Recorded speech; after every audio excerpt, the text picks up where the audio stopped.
Oke, untuk penanganan komplain ini sebelumnya udah sempat aku singgung sebelum.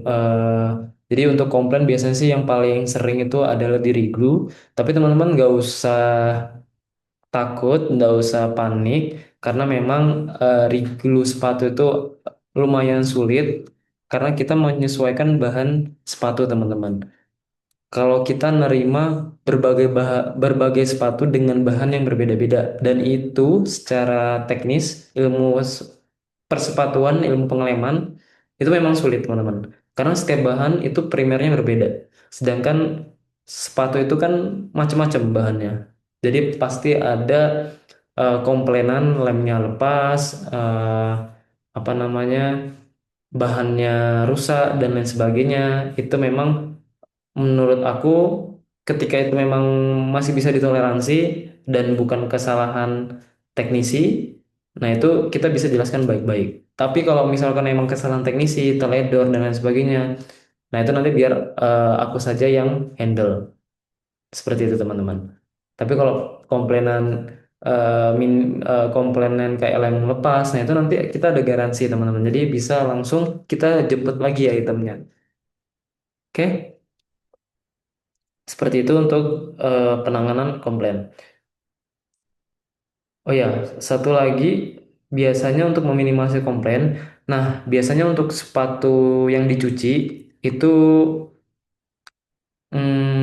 biasanya luntur, warnanya luntur itu sering teman-teman. Tapi cara untuk supaya pelanggan itu nggak kaget ketika nerima sepatunya kok seperti ini, nah itu teman-teman wajib konfirmasi ketika QC.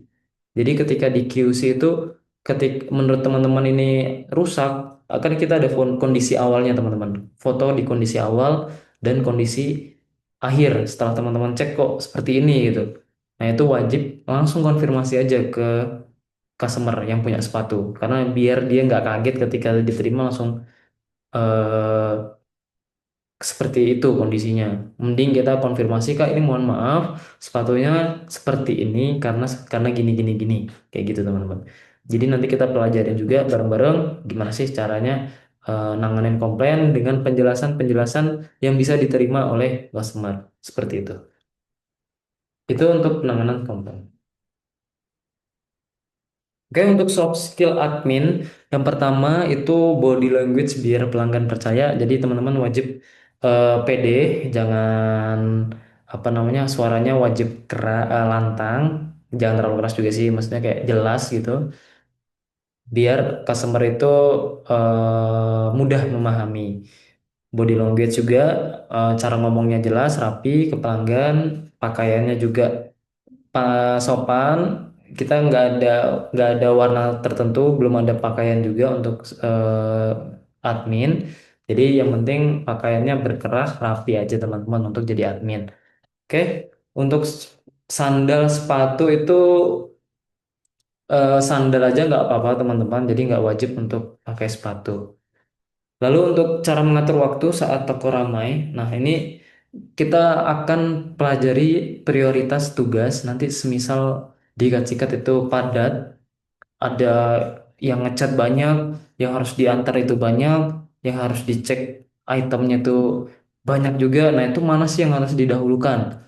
Kalau seperti itu kondisinya yang harus didahulukan adalah item yang harus selesai dulu teman-teman. Biar keluar dulu. Biar customer itu nggak nggak nanyain terus kok itemnya belum selesai-selesai gitu. Itu yang diprioritaskan. Untuk chat itu nanti nomor dua. Karena kita supaya customer yang udah pernah order di Katsikat itu nggak kecewa.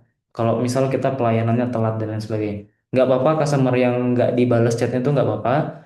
Semisal apa namanya lagi padat-padatnya.